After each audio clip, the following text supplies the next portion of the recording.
올해의 첫 슈퍼히어로 영화인 로건이 개봉했습니다. 이젠 다 아시다시피 울버린 그 자체라고 할 수 있는 휴 잭맨의 마지막 울버린을 볼 수 있는 영화기도 하죠. 엑스맨 1편에서 울버린을 연기하여 이름을 알렸고 그로부터 장장 16년이나 흘렀으니 휴 잭맨에게나 그를 지켜본 팬에게나 감회가 남다를 수밖에 없는 영화입니다. 개인적으로도 울버린과 휴 잭맨을 모두 좋아하기 때문에 로건을 손꼽아 기다렸습니다. 예고편 영상을 2번이나 만든 것도 그만큼 애착이 큰 영화이기 때문이었죠.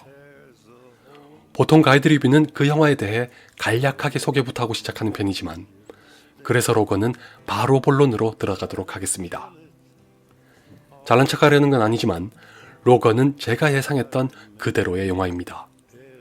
사실 제가 잘난 게 아니라 여러 인터뷰와 예고편을 보면 충분히 짐작할 수 있었죠.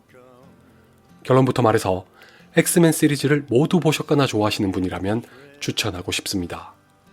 다만 로건은 엑스맨 시리즈는 말할 것도 없고 여타 슈퍼히어로 영화들과 비교해도 궤를 달리합니다. 이왕 보시려는 분이라면 아예 슈퍼히어로 영화가 아니라고 여기시는 게 더 좋을 거라고 생각합니다. 로건은 이제 익숙하디 익숙한 슈퍼히어로 영화의 공식과 문법을 거의 배제하려고 합니다. 액션의 쓰임새부터가 그렇습니다. 예고편을 봤다면 로건의 액션을 기대하지 않을 수 없겠으나 이 영화의 액션은 우리가 슈퍼히어로 영화에게 기대하는 그것과는 사뭇 다릅니다.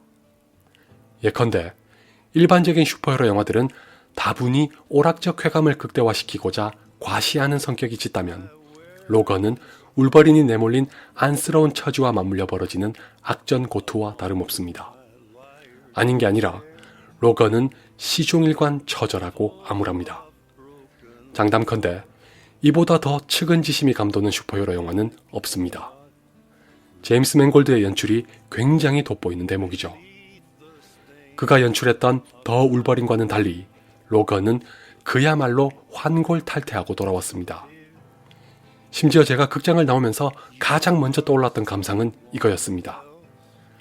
울버린 영화들을 포함한 일부 슈퍼히어로 영화들이 얼마나 요란한 빈수레였는지를 확연하게 알 수 있다는 것입니다.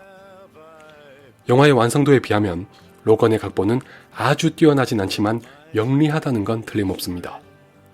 한 남자가 소녀를 지켜주고 그 과정에서 연대감이 생긴다는 기본 골자는 흔하디 흔합니다.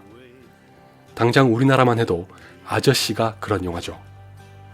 대신 로건은 그 안에 우리가 알고 있는 울버린과 프로페서 X의 변종을 공급해서 슈퍼히어로 영화의 전형성을 비틀었다는 것에서 참신한 시도였다고 생각합니다. 로건의 각본을 쓴 사람이 그린랜턴과 동일인이라는 게 놀라울 정도죠. 제임스 맨골드를 비롯한 제작진이 기존의 슈퍼히어로 영화와 거리를 두고 임한 건 탁월한 선택입니다. 덕분에 로건은 마블과도 다르고 DC와도 다릅니다. 엑스맨 데이즈 오브 퓨처 패스트로부터도 동떨어지도록 한 것 역시 로건을 엑스맨 시리즈의 우성 유전자를 가진 돌연변이와도 같은 영화로 탄생시키는데 일조했습니다. 다시 한번 강조하지만 로건은 슈퍼히어로 영화가 아닌 슈퍼히어로 영화입니다. 전개가 느리고 차분하니 이 점은 반드시 유념하시고 보시는 게 좋습니다. 굳이 장르로 따지자면 서부극에 가깝습니다. 그 중에서도 특히 수정주의 서부극이 지향했던 바와 일치하는 구석이 많습니다. 바로 그런 의미에서 제임스 맨골드의 연출이 돋보인다고 한 것입니다. 수정주의 서부극은 기존의 전통 서부극이 동화와도 같은 이분법과 낭만주의 및 이상주의를 내세우는 것에 질려 반기를 들면서 탄생한 장르입니다. 바야흐로 서부극에 현실을 접목하고 사실적인 관점과 분위기를 반영한 것이었습니다. 슈퍼히어로 영화로서의 로건이 바로 그런 영화입니다. 물론 현대의 슈퍼히어로 영화는 과거의 슈퍼히어로 영화나 전통 서부극처럼 단순하고 이상주의 일색인 이야기에서 벗어난 지 오래입니다. 이것이 슈퍼히어로 영화의 부흥기를 가져온 결정적인 요인 중 하나죠. 그럼에도 불구하고 실존하지 않는 만화 속 슈퍼히어로를 다루고 있다는 것에는 변함없습니다. 이를테면 우리가 추구해야 할 이상적인 롤모델로서 슈퍼히어로를 제안하는 셈이죠. 로건은 거기서 더 들어가서 보다 현실적인 영웅으로서의 울버린을 대두시킵니다. 조금만 생각해보면 로라가 탄생한 곳이 괜히 멕시코가 아니란 걸 알 수 있습니다. 이런 관점에서 보면 로건이 왜 슈퍼히어로 영화 아닌 슈퍼히어로 영화를 표방한 건지, 시종일관 우울하고 비장한 분위기는 어디에서 온 건지, 울버린과 로라의 관계는 무엇을 시사하는지, 청소년 관람불가 등급을 감수하면서까지 역대 슈퍼히어로 영화 중 가장 잔인한 액션을 드러낸 이유는 무엇인지 등을 생각해 볼 필요가 있습니다. 몇 가지 질문들에 대한 답을 찾게 되면 휴 잭맨이 로건을 자신의 마지막 울버린으로 택한 것에 박수를 보내고 싶어집니다. 같은 맥락에서 덧붙이자면 로건을 보는 동안에 여러 편의 영화가 떠올랐습니다. 이미 말씀드렸던 용서받지 못한 자와 레슬러는 자연스레 연상될 수밖에 없습니다. 다른 한편의 서부극인 쉐이는 아예 일부 장면과 대사를 인용하기까지 했습니다. 왜 하필 이 영화를 택했는지 지금은 모르셔도 괜찮습니다. 로건을 보면 딱 필요한 부분만 제시하고 있으니 쉽게 이해할 수 있습니다. 이런 영화들에 더해서 저는 그랜토리노와 V4 벤데타도 겹쳐졌습니다. 두 영화를 모두 보신 분이라면 그 이유도 아마 로건을 직접 보시면서 어렵지 않게 아실 수 있을 겁니다. 휴 잭맨이나 패트릭 스튜어트와 더불어 다프네 킨의 연기도 끝내주면서 여러모로 좋았지만 한 가지 아쉬운 점은 있습니다. 이 영화가 무언가를 의도적으로 생략했다는 것입니다. 어렴풋이 짐작하게 만드는 선에서 그치죠. 개인적으로는 로건의 톤을 일관적으로 유지하기 위한 현명한 판단이었다고 생각합니다.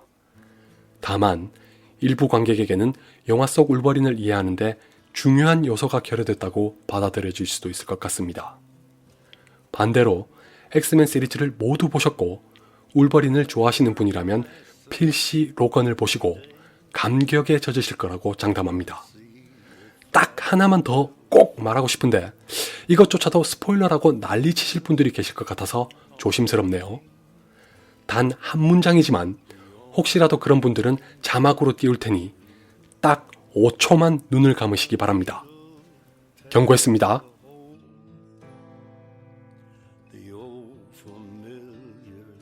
자, 이렇게 해서 휴 잭맨의 울버린은 막을 내렸습니다. 슈퍼히어로 영화의 새로운 변주를 들려줬다는 것에서도 그렇지만 제게는 로키 발보아나 다크나이트 라이즈에 버금가는 한 캐릭터의 아름다운 퇴장을 봐서 더 만족스럽습니다. 한때 데드풀2에서 카메오로나마 볼 수 있을 거란 루머도 있었지만 최근에 재차 로건이 마지막이라고 확언했습니다. 며칠 전에는 패트릭 스튜어트도 로건이 자신의 마지막 엑스맨 영화라고 선언했습니다. 베를린 영화제에서 로건을 보고는 이보다 더 완벽한 결말은 없다고 생각했다고 밝혔죠. 이래저래 아쉬울 법도 하건만 로건을 보고 나니 기립박수로 두 사람을 떠나보내고 싶어졌습니다.